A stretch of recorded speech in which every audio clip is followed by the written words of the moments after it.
Irmãos, Dia dos Pais. O Zuraci, você trouxe lenço? Trouxe lenço? Cadê Felipe? Fica quieto aí, Felipe. Não olha para mim, não. Ninguém vai chorar porque Flávio não veio. Flávio é que é chorão, né, Felipe? A gente não, né? Tudo bem. Aí não vai ter choro. Sem Flávio, que é o chorão, eu e Felipe, não. Nós não somos chorões. Muito bem. Dia dos Pais. Eu sempre penso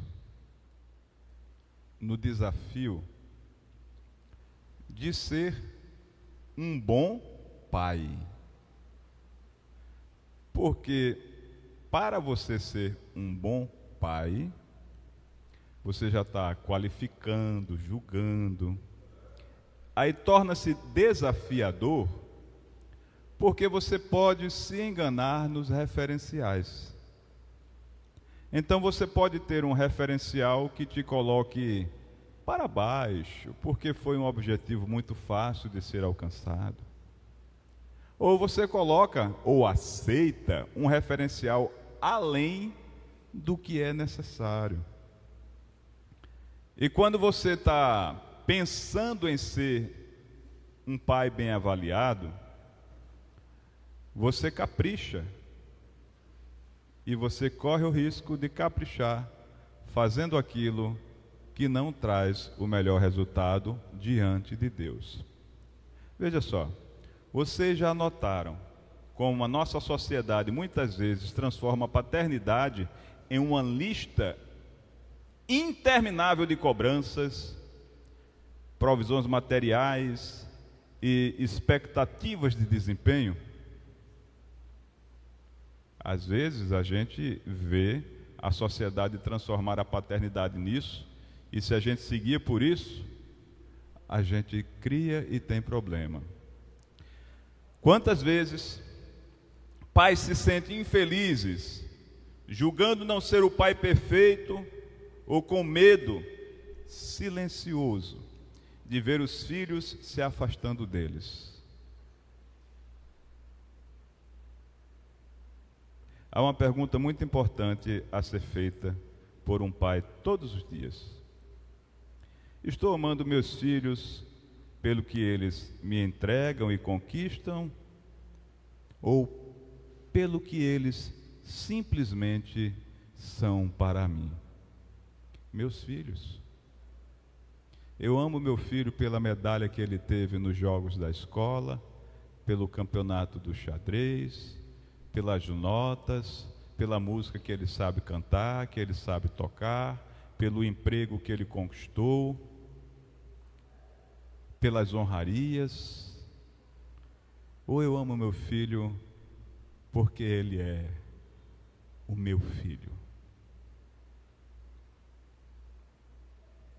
O cotidiano moderno nos empurra para uma rotina em que prover o pão virou desculpa para ausentar o coração, gerando lares cheios de recursos, mas famintos de afeto real e presença consciente.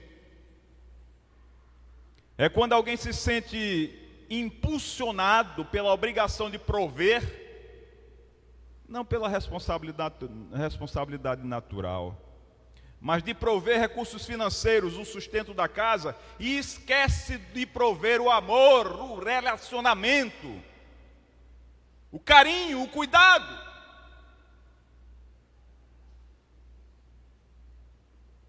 Às vezes o filho aprende a desejar o jogo, o brinquedinho, a roupa de marca, porque o pai está tão distante e tenta compensar com essas coisas. Mas quando ele amadurece, ele diz: eu queria a falta de tudo, mas a presença do meu pai.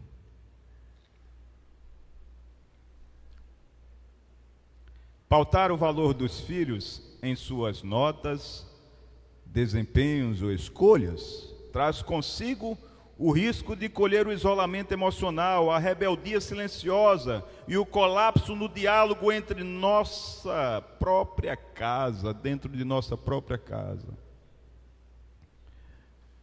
A gente fica cobrando referenciais, aí os executivos cobram dos filhos os KPIs, um quadro de métricas para saber como é que está o seu desempenho em tudo.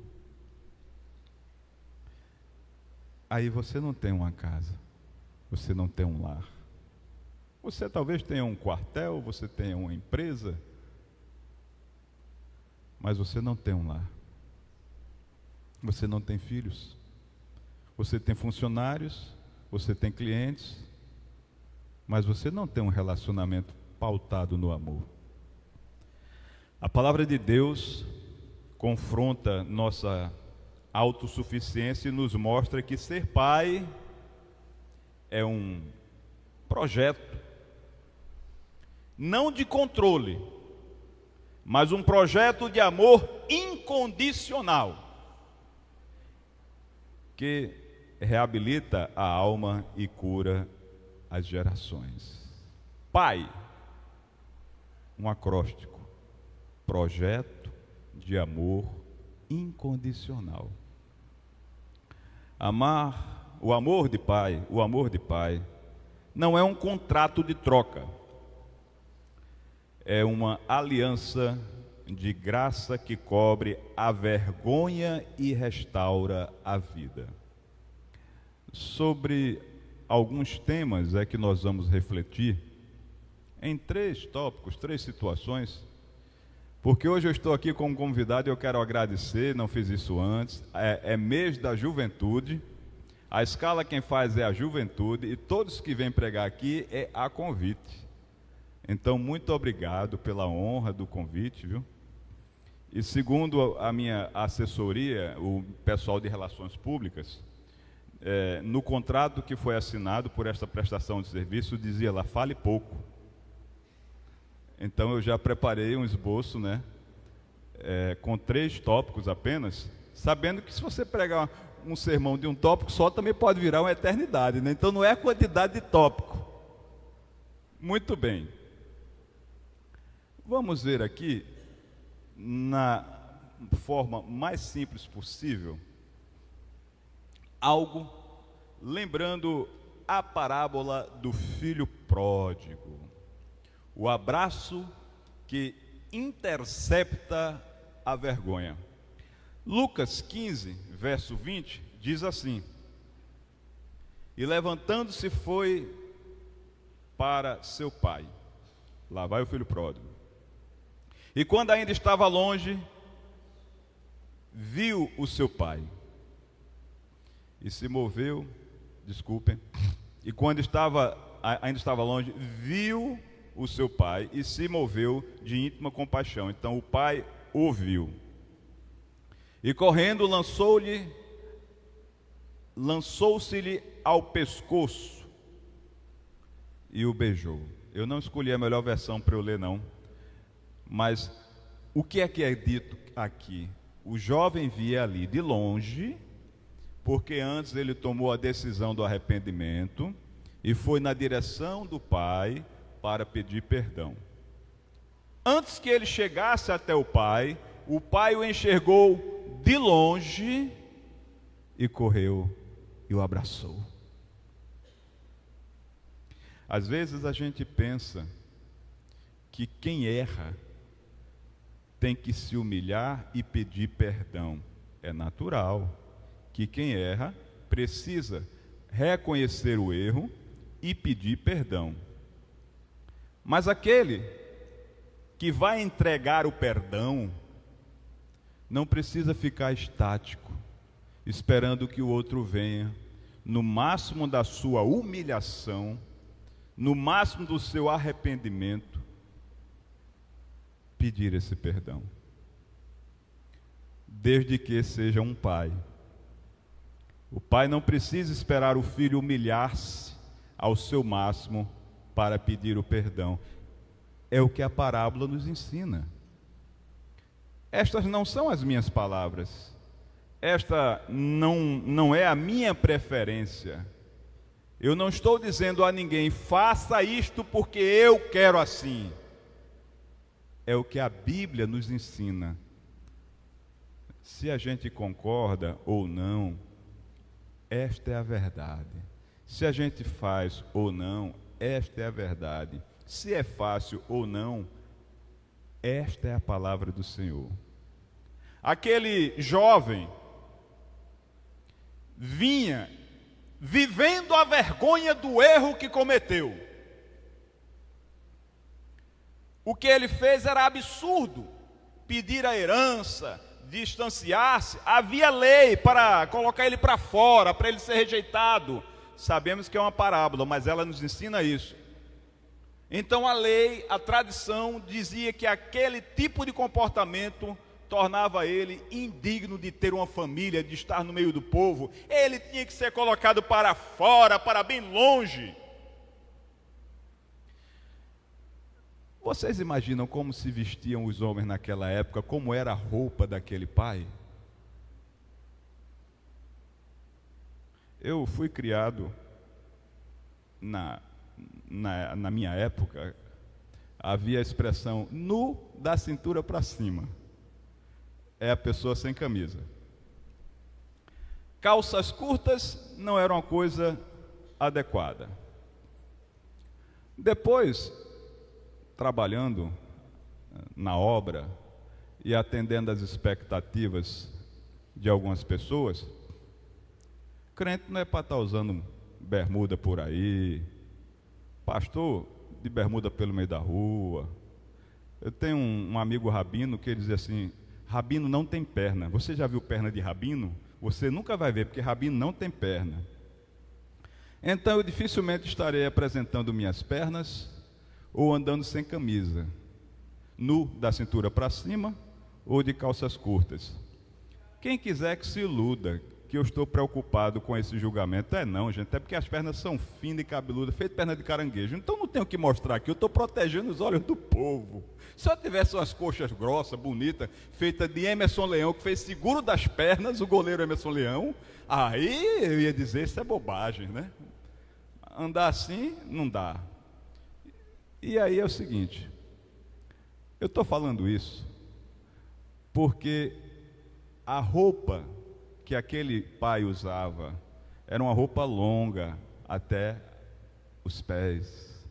E para aquele pai correr na direção do filho, aí você vai imaginar, porque é parecido, uma mulher como é que corre? Se tiver de saia, ela vai levantar as saias e sair correndo.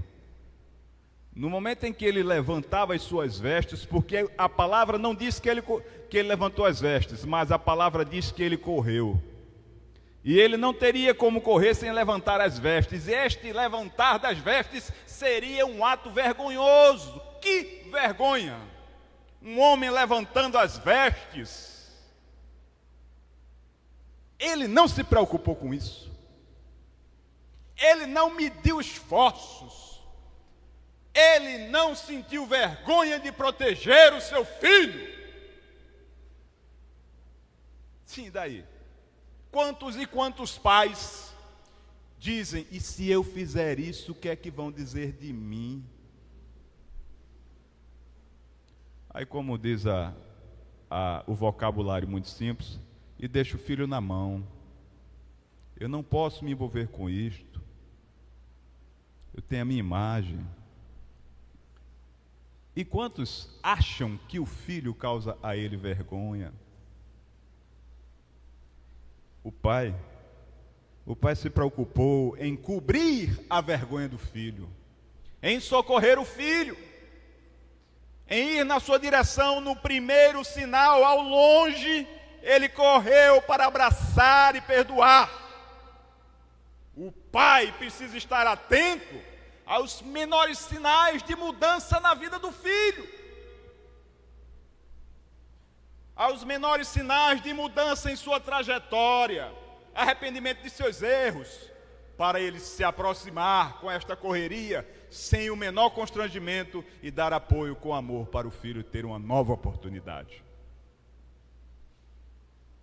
A Bíblia nos ensina lá no Gênesis que quando o nosso Deus viu Adão e Eva envergonhados, ele sacrificou um cordeiro e usou a sua pele para cobrir a nudez e a vergonha de Adão e Eva. O que eles fizeram não se apagou, ficou lá o registro. A memória do que aconteceu estaria lá, mas a nudez estava coberta, a vergonha estava equilibrada. O perdão à humanidade começa por aí. A graça do Senhor já se manifesta aqui. Ele sacrificou um cordeiro e fez roupas para Adão e Eva, para não acabar com a humanidade. E em Jesus, no Calvário, Deus veste com a justiça de Cristo, antes de exigir qualquer mérito de nós. Antes de exigir qualquer mérito de nós. Ele cobre a vergonha dos nossos erros. Ele toma a iniciativa. Ele se aproxima de nós. Ele faz o sacrifício para nos perdoar. Este é o exemplo do nosso Pai Criador. O Pai que ama de verdade, corre para proteger o filho da vergonha, não para expor o seu erro. Corre para proteger, não para expor. Talvez alguém precise lembrar de algum momento, talvez alguém lembre de uma cobrança exagerada que não precisava ser feita. Talvez alguém entenda que forçar tanto a barra para o filho em função do erro que ele cometeu, não apaga o erro e impossibilita a correção do erro ou evitar esse erro futuramente. É preciso dizer ao filho, em alguns momentos: eu amo você pelo que você é, não porque você nunca erra. Errando ou não, você é o meu filho. Todas as vezes que o filho comete um erro, é importante a gente lembrar se na nossa vida nós já cometemos algum erro. E digo mais, se na idade que nós tínhamos, nós cometíamos erros daquele jeito ou coisas piores. Se a gente não cometia coisas piores, a gente não aprendeu muito, porque o erro nos ensina a aprender, percebe? O erro é o nosso referencial de o que precisamos aprender a fazer. E o acerto significa que nós somos capazes de alcançar o modelo. Vamos agora refletir sobre um outro aspecto que tem a ver com a relação de um pai que tinha o seu filho doente desde cedo e precisava de ajuda. Eu não vou ler o texto, ou vou ver se leio, peraí, deixa eu ver, vou testar se vou ler. Eu estou testando, gente, se dá para enxergar em função da luz. Então, eu prefiro não ler, eu vou contar a história. O pai tinha um filho que tinha crises, convulsões, e os discípulos já haviam tentado de todo jeito, nada dava certo. Aí Jesus está lá explicando as coisas, conversando, aí Jesus fala sobre fé, e aí o pai vai lá e diz assim, o texto, depois que Jesus fala sobre fé e transformação, o texto diz: e logo o pai do menino, chorando, diz: eu creio, Senhor. ajuda a minha incredulidade. Estranho, né? Como é que é? Eu creio, Senhor. Eu creio. Ajuda a minha incredulidade. Aí eu não entendi, né? Como é que ele grita, eu creio, e diz, ajuda a minha incredulidade?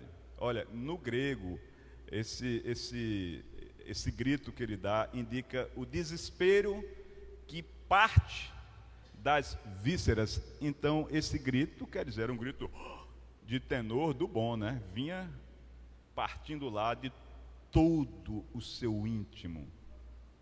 Eu creio, ajuda a minha incredulidade. Ele está dizendo, eu creio na tua capacidade, mas eu não creio em mim. Eu creio que tudo tu podes, por isso eu recorro a ti. Mas eu nunca vi isso acontecer. Eu creio que milagres vêm de ti, mas a minha vida precisa mudança. Será que eu creio o suficiente? Eu creio, mas não vejo acontecer. Então talvez haja em mim incredulidade, dúvida, e a minha dúvida me impede de ter acesso à tua bênção, a bênção que vem de ti. Então eu creio, mas me ajuda na minha incredulidade.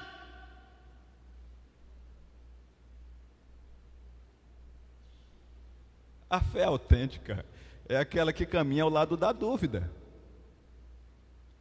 Porque a fé que não tem nadinha de dúvida é semelhante ao fanatismo. O fanatismo é cego.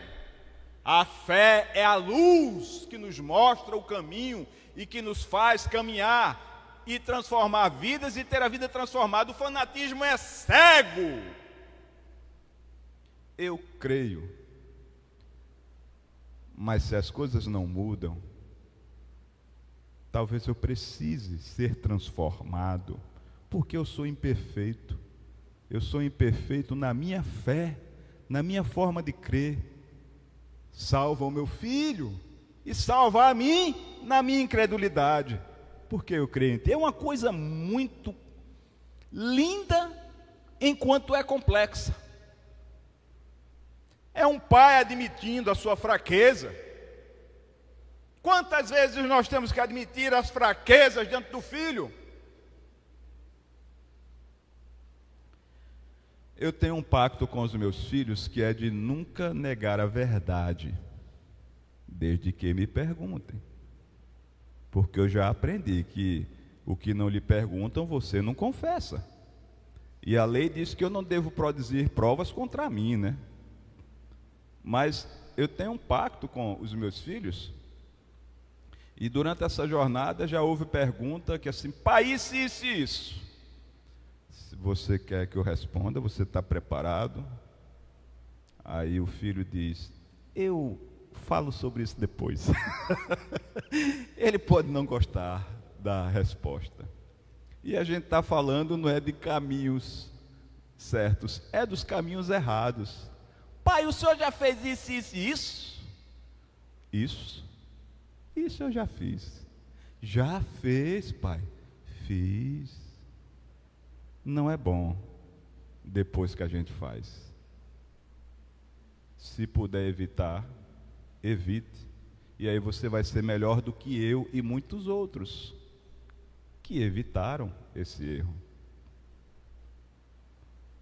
A gente erra. A gente não é perfeito. E os filhos se espelham em nós pelo que fazemos certo, e vão se espelhar mais ainda quando nós admitirmos que não somos perfeitos. Fica mais fácil desse jeito, você admitir que não é perfeito, mas mostrar que está tentando entregar o melhor dentro do que você é capaz. Nós fomos ensinados que o pai precisa ser invulnerável, infalível e dono de todas as respostas. Essa postura rígida e autossuficiente afasta os filhos que não encontram no Pai um refúgio seguro para confessar suas próprias dores e dúvidas. Por que é que grupo de autoajuda funciona? Porque é todo mundo dizendo as besteiras que fez e dizendo eu preciso melhorar. Por que é que a igreja funciona? Porque a gente admite que todos nós somos pecadores. Estava todo no inferno. Mas aí não pelos nossos méritos, vem lá. Então, só funciona se você admitir que é pecador. Senão a igreja não faz sentido. Você é pecador.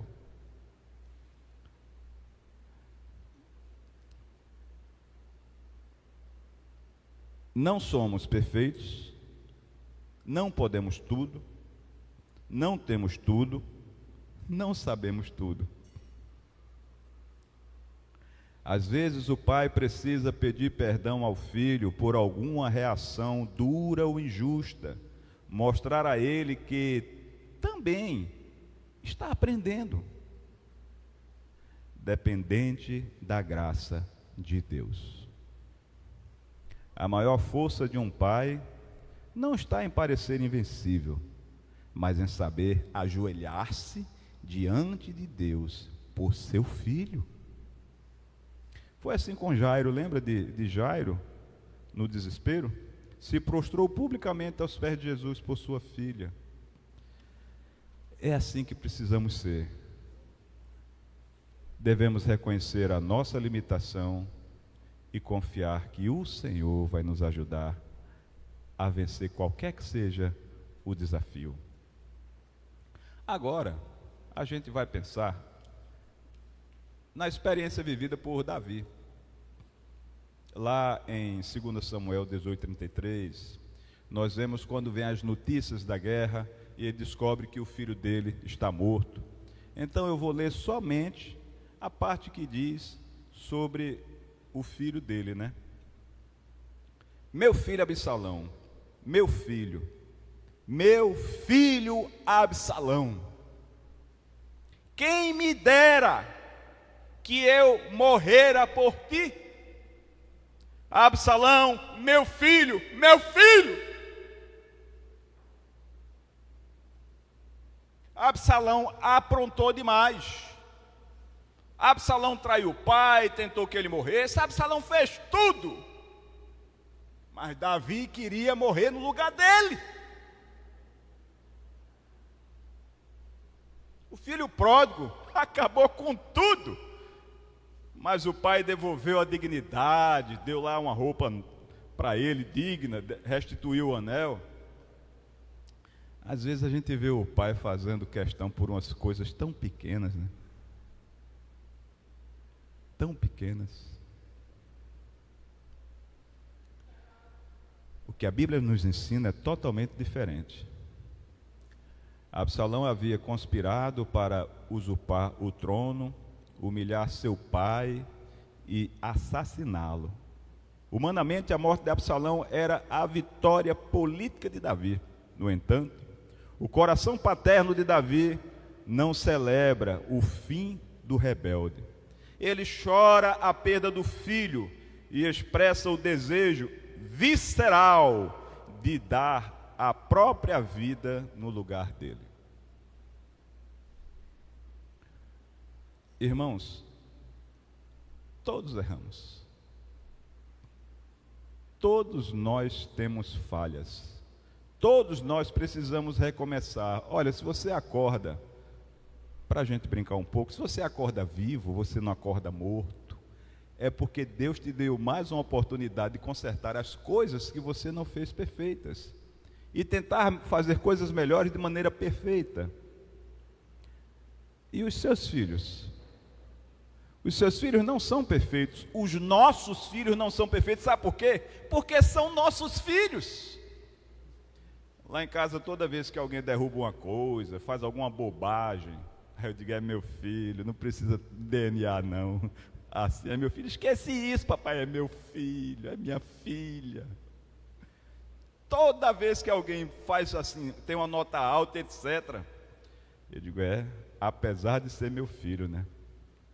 Tem todo esse sucesso, todo esse avanço.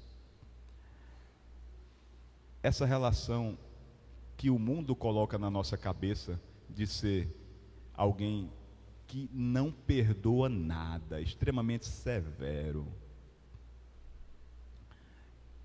Ela é uma influência muito ruim quando você está falando não de alguém que você tem como um meio para o seu sucesso, percebe? Porque o meu colega de trabalho é um meio para o meu sucesso, como eu sou um meio para o sucesso dele. Mas o meu filho não é um meio. Meu filho é um milagre em minha vida. E eu tenho que cuidar da bênção que recebi. E se a bênção tiver alguma falha, é porque foi fabricada com a minha participação. Lembrem de Jó.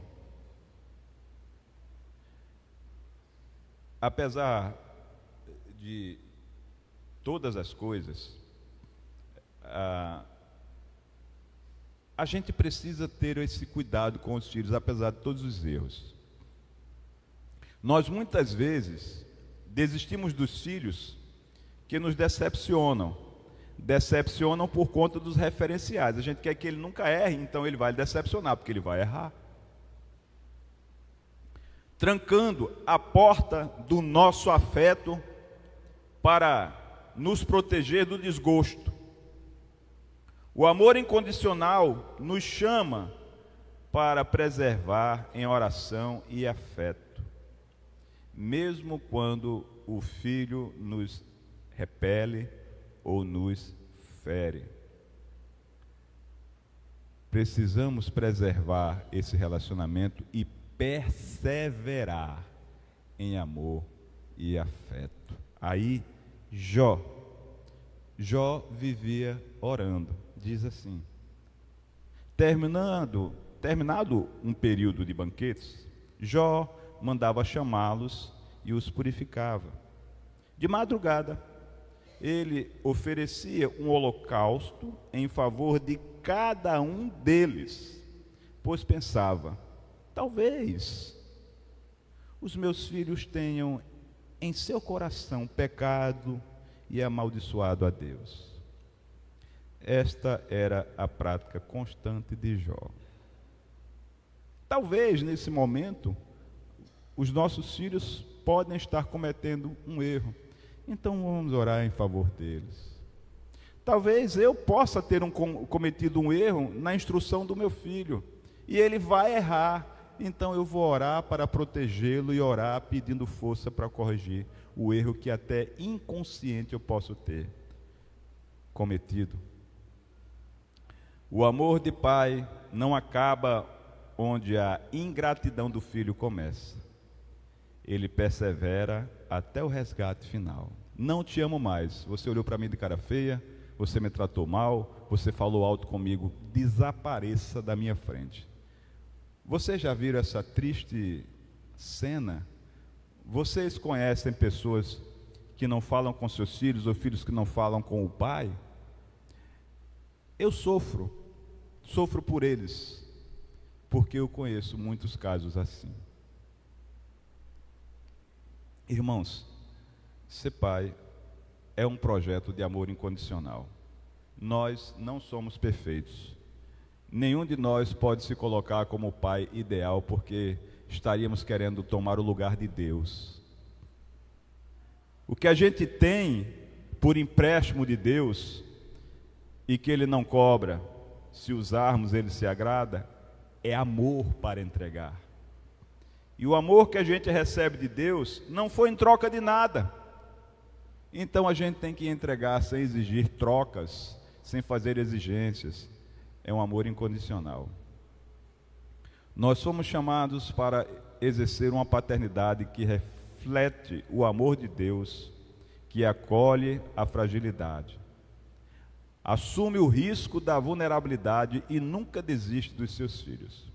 O pai da parábola correu para cobrir a vergonha de quem errou. O pai do menino epilético rasgou a sua vaidade para alcançar o milagre.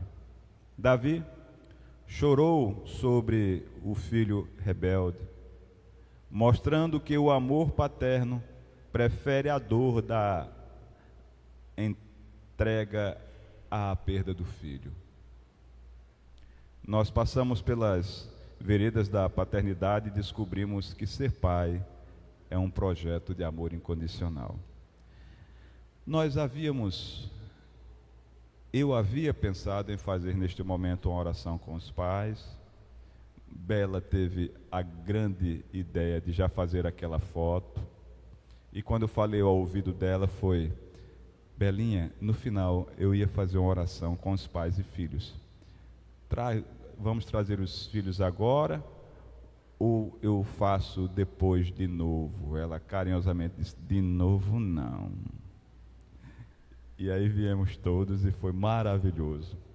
Eu quero compartilhar com vocês esta oração escrita, que o Senhor continue conosco e que essa oração seja em favor daquele que precisa, que sabe que precisa, e também daquele que pensa que não precisa, para que ele seja alguém que crê e que precisa ser ajudado na sua incredulidade. A gente crê na capacidade de ser um bom pai, mas a gente precisa admitir que é necessário mudança sempre. Há filhos diferentes, perfis diferentes, etapas diferentes da vida, a sociedade, a ciência e todas as coisas. O pai que nos criou era um pai de uma geração bem antes da nossa, que deu o seu melhor diante do que ele tinha. Ele fez uma limonada para o universo com um limão só, mas colocou a semente do limão, esse limão nasceu e agora quem usa esse limão somos nós. Então vamos fazer o melhor com o pouquinho que tivermos de bom em nós. Eu vou ler a oração.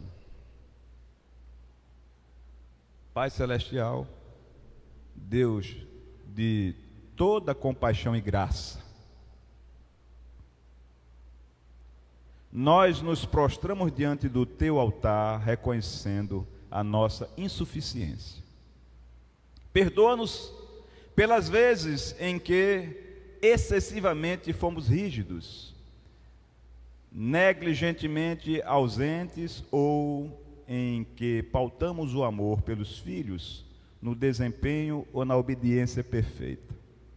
Quebra hoje, pelo Teu Espírito, todo orgulho, toda vaidade e todo muro de separação que se ergue em qualquer uma das casas e em nosso coração.